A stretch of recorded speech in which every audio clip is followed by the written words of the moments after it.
I was thinking today that we live in a world that is really focused a lot on what we are against.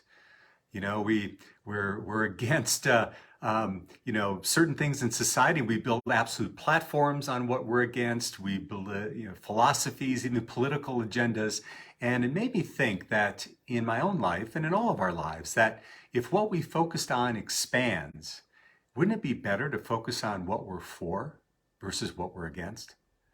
Hi, everyone. Chris Natzke here with Black Belt Leadership Speaking and Coaching with your Mind of a Champion tip of the week. You know, in our personal lives, in our professional lives, we're always going to be coming up against challenges. It's an inevitable part of life. And I know that I even think about my own experience that so many times when I'm dealing with challenges, I just move into resistance. I try to fight them. I try to overcome them. And what I realize is the more that I fight them, the longer they persist. Or like the old adage says, what you resist persists. And I've always loved the adage from Byron Katie. She says, when I fight with reality, I always lose, but only 100% of the time.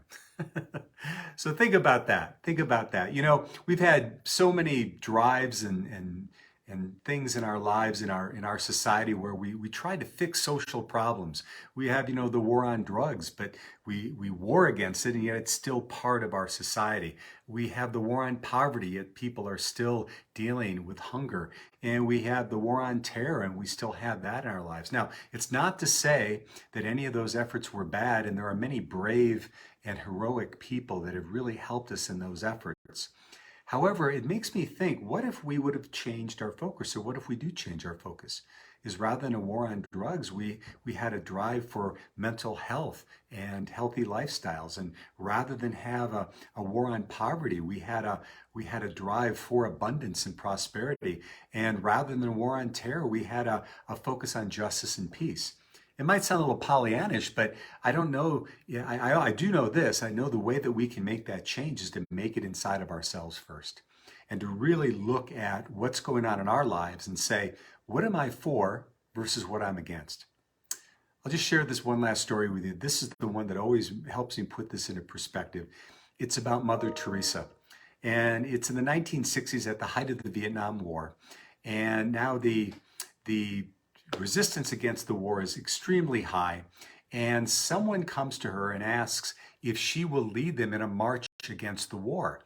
Now, this is a time when multiple people are dying each and every day. The popularity of the war has sunk to all-time low, and there's a huge amount of energy to stop the conflict. And so they ask Mother Teresa if she will have a march with them, lead them against the war, and she flatly says no. And they can't believe that she said it. But then she paused for a moment and said, if you have a march against the war, I will not be there. But if you have a march for peace, I will lead you. If you have a march for peace, I will lead you.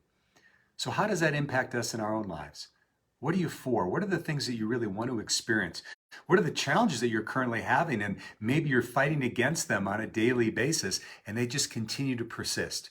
And as I'm giving this message, I'm talking to myself, just so that you know. So here's my challenge for this week.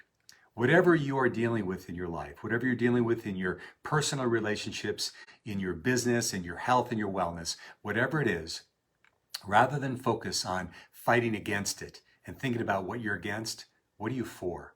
Put your emphasis there and see what type of magic happens in your life. Thanks so much for joining me. This has been Chris Natzke with Black Belt Leadership Speaking and Coaching, and we'll see you next time on the Mind of a Champion Tip of the Week.